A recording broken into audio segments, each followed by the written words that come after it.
Most people don't like hearing this, but I'm going to say it anyway. If you're lucky enough to reach old age, you don't lose people because you failed at life. You lose people because you finally understand it. I'm in my 70s now, and I can tell you this without pride, without bitterness. By this age, you don't need many friends. Not because you don't care, but because you've learned what caring actually costs. I know that sounds uncomfortable, maybe even sad, but stay with me. This isn't a speech. This is a confession. For most of my life, I did what I was supposed to do. I built a career, showed up early, stayed late. I returned calls I didn't want to return, went to gatherings I was too tired to enjoy, maintained friendships out of habit, history, and obligation. I told myself the same lie everyone tells themselves. This is just how life works. Busy isn't the same as fulfilled, and surrounded isn't the same as understood. The days blended together. Weeks vanished.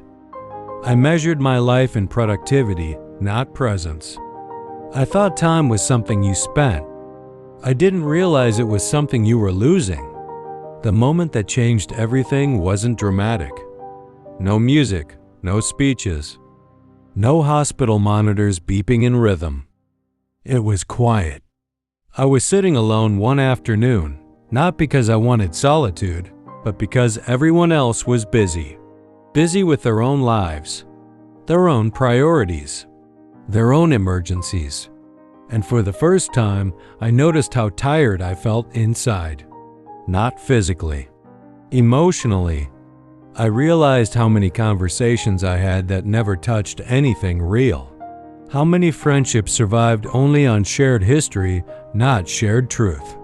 How often I laughed politely while feeling invisible.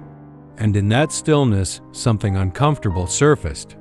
I had spent decades giving my energy away as if it were unlimited, as if I'd never need it later, as if peace was something you earn at the end. That was the lie, the biggest lie of all. I have time. I'll live later. I'll rest when I've done enough. That lie doesn't destroy your life all at once. It does it slowly, quietly, respectably.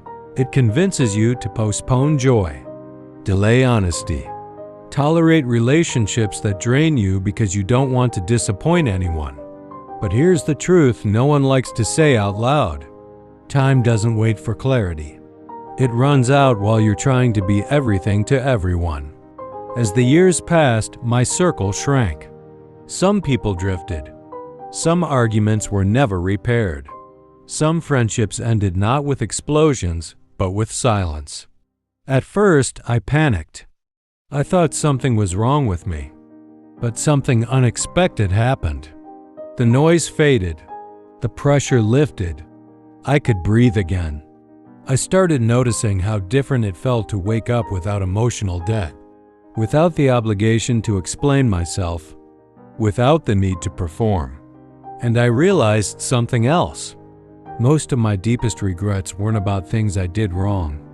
They were about things I postponed, conversations I kept putting off, love I assumed would always be understood without being spoken, time with people who are no longer here. I don't regret working hard. I regret being distracted while doing it. I don't regret ambition. I regret thinking it would keep me warm at night. I've stood in rooms full of applause and still felt empty. And I've shared silence with one person and felt completely known. That's when it became clear. After a certain age, relationships stop being about quantity. They become about safety. Who can you be quiet with? Who doesn't exhaust you? Who doesn't require explanation, performance, or defense? When you're young, you chase stimulation. When you're older, you protect peace. Your energy becomes sacred. Not because you have less of it, but because you finally understand its value. You stop arguing just to be right. You stop tolerating cruelty disguised as honesty. You stop chasing validation from people who don't truly see you. And yes, sometimes that means being alone. But solitude isn't the same as loneliness. Loneliness is being surrounded by people who don't know you. Solitude is being at peace with yourself.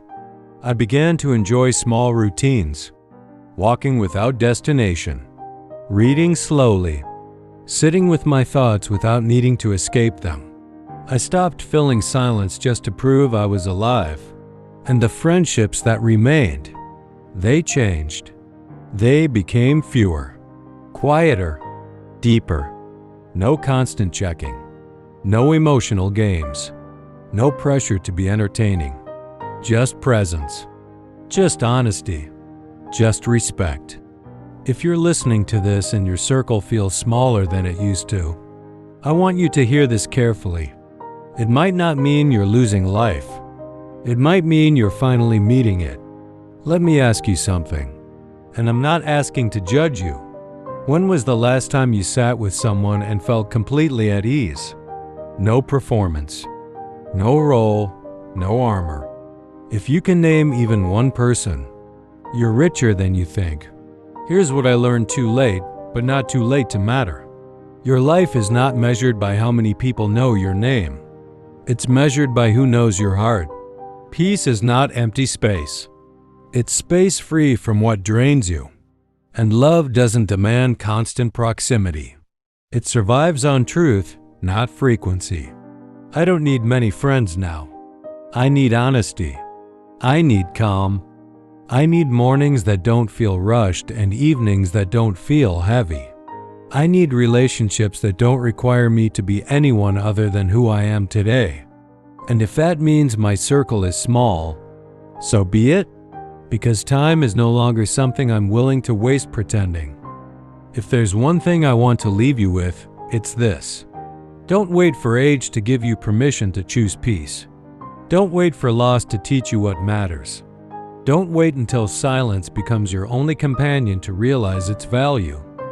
Life doesn't get louder as it becomes meaningful. It gets quieter. And in that quiet, you finally hear yourself. That's not loneliness. That's wisdom arriving late, but still arriving in time.